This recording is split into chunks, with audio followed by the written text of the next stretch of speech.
This home in Oak Bay is just weeks away from completion, but the developer says he may look to other municipalities for future projects.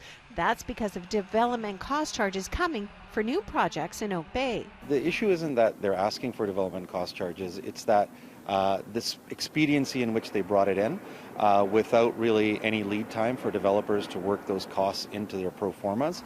Municipalities use development cost charges to pay for services like water and sewer, costs that are also rising. So the amount developers have to pay is going up in many municipalities. I think there's a perception in the public that the developers are all making tons and tons of money. Well, it's just not the case. I had a property sit on the market for 2 years that just sold, and we're looking at cases like that all the time when the market's down. The Residential Home Builders Association says the cost of business is only going up for developers, saying those rising costs will only slow down construction of new homes.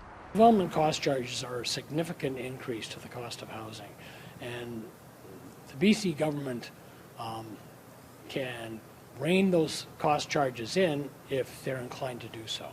Edge says in some cases the fees have more than doubled. We're seeing municipalities like the City of Victoria increase development cost charges by 258%. And that's proving to be a deterrent for some developers looking to build new homes in those communities, at a time when places like Oak Bay are facing growing pressure to meet provincial housing targets.